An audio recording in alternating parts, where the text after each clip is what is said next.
Assalamualaikum warahmatullahi wabarakatuh. Tabi pun kepada murid-murid Bapak kelas 6. Pada kesempatan yang baik ini Bapak akan menampilkan video pembelajaran rangkuman tema 3 subtema 1, penemu yang mengubah dunia. Tetapi sebelumnya kita intro dulu ya.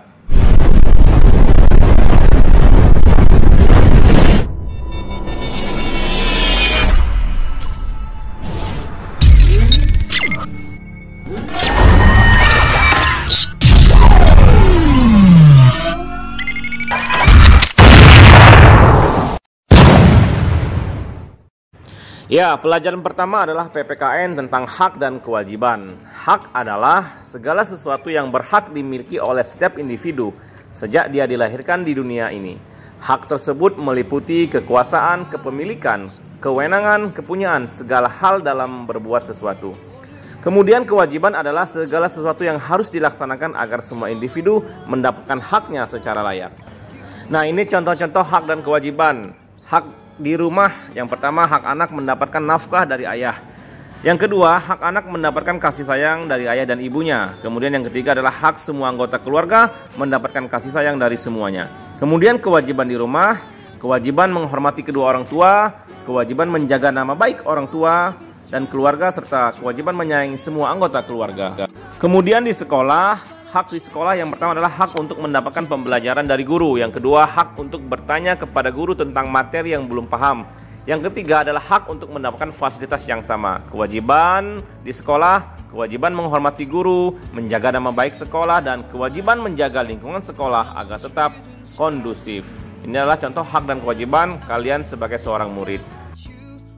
Di masyarakat, haknya adalah hak untuk bersosialisasi dengan warga masyarakat sekitar. Kemudian ada hak untuk memperoleh keamanan dari aparat keamanan, hak untuk menyampaikan pendapat. Sedangkan kewajibannya di masyarakat, kewajiban menjaga keamanan serta ketertiban masyarakat, kewajiban menghormati orang lain, dan kewajiban patuh terhadap peraturan yang berlaku di masyarakat.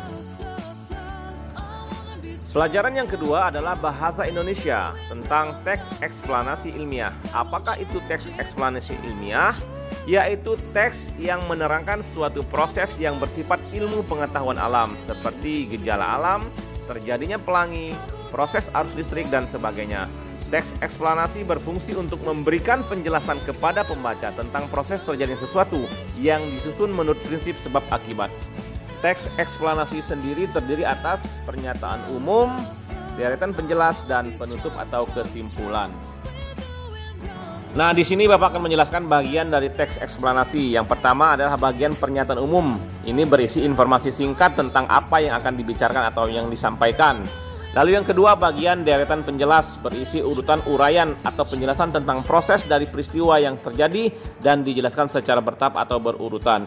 Lalu yang ketiga adalah bagian penutup, kesimpulan yang berisi interpretasi atau pendapat singkat penulis tentang topik yang sedang dijelaskan.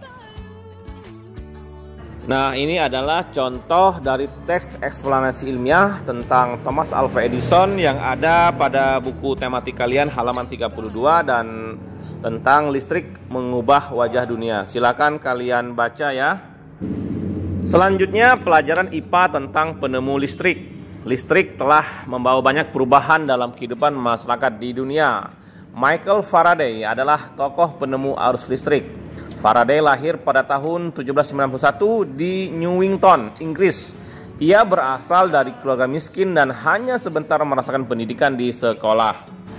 Dengan perjuangan keras dan semangat pantang menyerah, akhirnya Michael Faraday berhasil membuat alat sederhana pertama yang dapat membuat arus listrik dengan memanfaatkan magnet.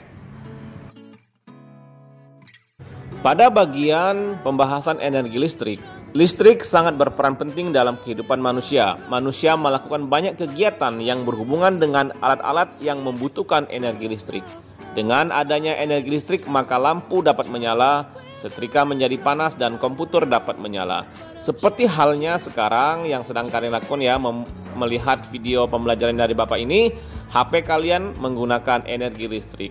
Tahukah kalian dari mana energi listrik itu berasal? Mari kita pelajari pada rangkuman berikutnya. Listrik itu berasal dari benda yang menghasilkan arus listrik. Arus listrik juga berarti muatan listrik yang mengalir tiap waktu pada penghantar listrik. Arus listrik terjadi karena adanya perbedaan tegangan dari sumber listrik. Contoh penghantar listrik adalah kabel, besi, dan tembaga. Arus listrik mengalir pada rangkaian listrik. Nah, rangkaian listrik sederhana itu terdiri atas sumber energi listrik, umumnya berupa baterai, lampu kabel, dudukan lampu, dan saklar. Arus listrik mengalir dari kutub dengan potensial lebih tinggi atau kutub positif plus ke kutub dengan potensial yang lebih rendah atau kutub negatif minus. Saklar merupakan alat yang berfungsi memutus dan menyambung arus listrik. Jika saklar dibuka, maka arus listrik tidak dapat mengalir sehingga menyebabkan lampu tidak ada yang menyala. Sedangkan sumber energi listrik adalah semua benda yang dapat menghasilkan energi listrik. Senter dapat menyala karena adanya baterai. Jadi, baterai adalah sumber energi listrik. Contoh lain, sumber energi listrik adalah aki pada mobil atau motor, dinamo sepeda pada roda yang ditempelkan di depan, lalu generator listrik. Kemudian bagaimana energi listrik bisa sampai di rumah-rumah kita? Nah, ini arus listrik dihasilkan oleh generator raksasa pada pusat pembangkit listrik. Pusat pembangkit listrik ini ada tenaga air, PLTA, lalu ada PLTU, tenaga uap, PLTD, tenaga diesel, dan sebagainya. Arus listrik tersebut disalurkan melalui jaringan listrik tegangan tinggi berupa jaringan kabel pada menara tinggi yang menuju ke gardu-gardu penerima di berbagai daerah. Dari gardu-gardu penerima, arus listrik kemudian disalurkan ke rumah penduduk. Arus listrik yang diterima di rumah kemudian disalurkan melalui rangkaian kabel listrik di dalam rumah sehingga dapat menyebabkan lampu menyala, kipas angin, dan sebagainya. Selanjutnya, rangkaian listrik itu ada dua, yaitu rangkaian seri dan rangkaian paralel. Rangkaian seri disusun secara berderet. Jika salah satu lampu padam, maka yang lain juga padam. Contoh rangkaian seri dalam kehidupan sehari-hari adalah lampu senter. Rangkaian yang disusun seri pada lampu senter adalah baterai karena hanya terdapat satu lampu pada senter. Oleh karena itu, lampu pada senter yang menyala itu sangat terang, namun baterainya cepat habis. Pada rangkaian paralel dipasang sejajar sehingga berbentuk cabang. Jika salah satu lampunya padam, maka lampu yang lain masih tetap menyala. Contoh rangkaian paralel dalam kehidupan sehari-hari adalah pemasangan lampu yang ada di dalam rumah kita. Ya, sebelum lanjut jangan lupa subscribe dan like dulu ya bagi yang belum. Terima kasih. Nah, ini adalah contoh gambar yang menunjukkan perbedaan rangkaian listrik secara seri dan rangkaian listrik secara paralel. Rangkaian ini rangkaian sederhana ya. Sedangkan ini adalah perbandingan sebelum dan sesudah adanya listrik. Sebelum ada listrik, dulu kita memakai setrika arang, sekarang menggunakan setrika listrik. Mesin ketik dulu, sekarang menggunakan komputer. Lilin atau lampu minyak, lampu teplok minyak tanah, sekarang sudah menggunakan lampu listrik. Dulu berkirim surat melalui kantor pos, sekarang bisa SMS, bisa WA melalui HP.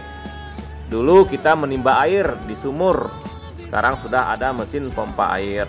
Dulu saat kepanasan kita menggunakan kipas dari bambu, sekarang sudah ada kipas angin atau AC. Pada bagian benda elektronik yang ada di rumah, ada lampu untuk menerangi rumah, HP untuk berkomunikasi dan belajar secara daring sekarang ini, lalu setrika listrik untuk merapikan baju, pompa air untuk menyedot air dari sumur atau sumur bor, kemudian blender untuk membuat jus dan lain-lain, lalu ada mesin rice cooker untuk memasak nasi. Nah, beberapa manfaat listrik di rumah, coba perhatikan gambar juga ada di buku tematiknya. Yang pertama, kipas angin bisa berputar membuat udara menjadi sejuk dan dingin. Lalu yang kedua ada lampu untuk menerangi ruangan. Radio bisa bersuara mengeluarkan lagu atau berita-berita. Kemudian listrik juga bisa mencas atau mencharge HP kita. Lalu lampu meja belajar bisa menyala. Berikutnya dijelaskan juga penemu lampu pijar. Tokohnya adalah bernama Thomas Alva Edison, dijuluki sang penemu bola lampu pijar. Thomas Alva Edison lahir di Milan, Ohio pada tanggal 11 Februari 1847. Ia tidak pernah menyelesaikan pendidikan resmi di sekolah. Edison kemudian diajar oleh ibunya di rumah. Walaupun Alva Edison tidak mengikuti pendidikan formal, terlihat bahwa Edison ini memiliki rasa ingin tahu yang sangat tinggi. Pada usia 11 tahun, Edison sudah dapat membuat telegraf sederhana. Kerja kerasnya selama 2 tahun, akhirnya Edison berhasil menemukan lampu pijar yang menyala selama 40 jam pada 21 Oktober 1879. Sekarang kita memasuki pelajaran IPS tentang penemuan roda. Banyak sekali mesin, peralatan, alat transportasi, dan benda buatan manusia ini menggunakan roda. Roda merupakan salah satu penemuan terbesar manusia yang membuat semua pekerjaan menjadi lebih mudah. Awalnya roda dibuat oleh ahli menggunakan mesin pemintal. Peninggalan roda yang paling tua ini berasal dari Mesopotamia yang digunakan untuk kendaraan di sekitar tahun 3000 sebelum Masehi. Kemudian muncul lagi di Tiongkok, Cina, Arab, Eropa, dan belahan dunia lainnya. Nah, ini bagan sejarah penemuan roda. Roda 3000 sebelum Masehi itu berbentuk gelondongan kayu yang digulirkan untuk memindahkan barang. Kemudian pada tahun 3000 sebelum Masehi, roda untuk memintal kain. Pada 1500 sebelum Masehi, roda berbentuk kayu dengan sumbu atau as. Kemudian sesudah Masehi, roda berbentuk roda kayu yang bergerigi atau berjeruji. Kemudian pada tahun 1839 sampai dengan sekarang, roda ditemukan dalam bentuk ban yang berisi angin. Sejarah penemuan roda. Pada tahun 1839, Charles Goodyear berhasil menciptakan ban terbuat dari karet yang lebih tahan goncangan dan lebih kuat terhadap gesekan permukaan jalan. Kemudian pada tahun 1845, Thomson dan Dunlop, John Boyd Dunlop, kemudian menciptakan ban yang berisi udara. Pada perkembangannya, saat ini roda mempunyai banyak ukuran dan jenis. Ada yang terbuat dari besi, kayu, karet, atau gabungan dari berbagai jenis bahan yang disesuaikan dengan fungsinya. Berkat penemuan roda, menempuh jarak antar tempat di berbagai belahan dunia menjadi lebih mudah dan lebih cepat. Nah, terakhir adalah pelajaran SBDP, Seni Budaya dan Prakarya. Ini membahas tentang interval nada atau jarak nada. Dalam menyanyi ternyata ada berbagai macam teknik. Salah satunya adalah teknik solfeggio atau yang lebih dikenal dengan teknik solmisasi. Solmisasi adalah sistem yang menghubungkan setiap not dari tangga nada musik. Tangga nada solmisasi yang terdiri dari do, re, mi, fa, sol, la, si, do. Nah, ini adalah tangga nada ya. Teknik solmisasi ini dapat dikatakan sebagai teknik dasar dalam bernyanyi. Alasannya adalah dengan menerapkan teknik ini maka akan membantu kita untuk tidak fals dalam bernyanyi. Fals dalam bernyanyi adalah ketidakharmonisan atau ketidakselarasan yang terjadi antara penyanyi dengan musik yang mengiringinya saat bernyanyi.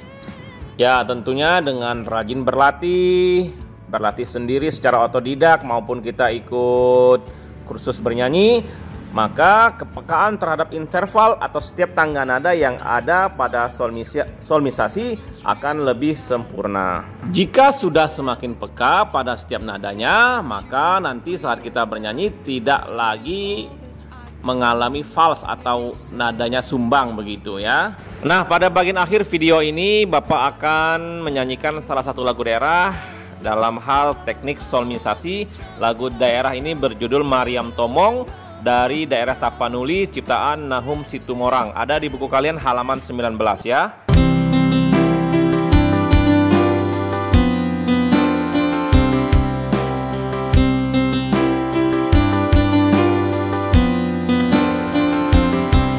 Salendang madi ginjang kain panjang madi toru pangeol ni gonting masong ngondang ke mama ngolu O Mariam tomong dainang sinapang masin.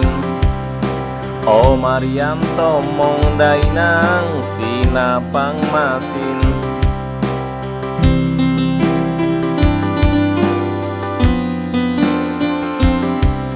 Salendang madi ginjang kain panjang madi toru. Pangeol ni gonting masong ondeng ke mamang ngolu. O Mariam tomong dainang sinapang masin. O Mariam tomong dainang sinapang masin. O Mariam tomong dainang sinapang masin. O Mariam tomong dainang sinapang masin. Ya, demikianlah video pembelajaran kali ini. Semoga bermanfaat bagi kita semua. Bapak akhiri, wassalamualaikum warahmatullahi wabarakatuh.